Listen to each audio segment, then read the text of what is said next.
Sir మీరు చెప్పండి, అంటే ఇంత జంతర్ మంతర్ దగ్గర ఒక యుద్ధ వాతావరణమే నెలకొని ఉంది. అంటే విద్యార్థులు కొన్ని లక్షల్లో అక్కడికి చేరుకున్నారు, విద్యార్థుల పట్ల అమానుషంగా బిహేవ్ చేస్తున్నా సరే గవర్నమెంట్ ఎందుకని స్పందించలేకపోతుంది, ఎందుకని ఒక మినిస్టర్ పట్ల ఇంత ఫేవరిజం ప్రదర్శిస్తుందంట? పార్లమెంటరీ చరిత్రలోనే మొట్టమొదటిసారి పార్లమెంటు ముందు అంత పెద్ద ఎత్తున విద్యార్థులు వెళ్ళి దాదాపు రైల్వే ఆఫీస్ దాకా వెళ్ళిపోయారు. ఇంకొంచెం ముందు పోతే పార్లమెంటే.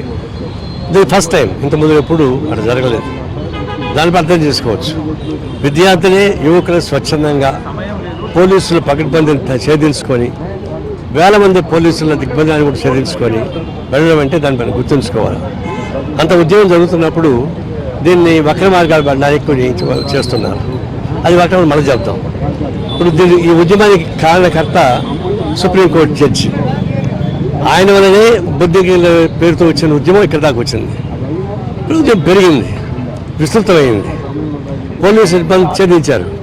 ఇప్పుడు మళ్ళా దానికి అగ్గి రాజ్యం పోసినట్టుగా అదే సుప్రీంకోర్టు జడ్జి ఈ వీడియోని చూసేది నాకు ఇష్టం లేదండి. అంటే సుప్రీంకోర్టుకి ఎందుకో నాకు అర్థం కాలేదు.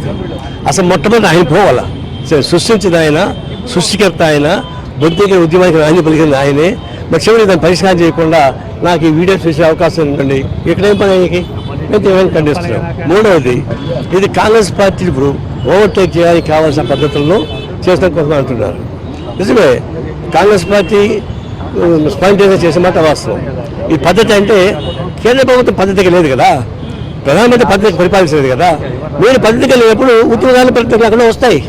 ఆ విధంగా చేసేవాళ్ళు. కానీ కాంగ్రెస్ పార్టీ వాళ్ళు ఉద్యోగాలు చేశారు, వామపక్షాలు మేము ఉద్యోగం చేస్తున్నాం. కానీ ఒకరికి పోటీ కాదు, బొద్దింకలకు పోటీ రాజకీయ పార్టీలు కాదు, రాజకీయ పార్టీలకు పోటీ బొద్దింక పార్టీ కాదు. అంతా కలిసే ఉద్యోగం నిర్మిస్తున్నాం.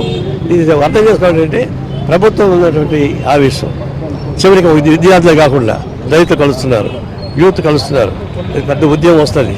ఇది ఒక యువజన ఉద్యమం పెరుగుతుంది. బంగ్లాదేశ్ ఏ విధంగా పెరుగుతుందో, శ్రీలంక ఏ విధంగా పెరుగుతుందో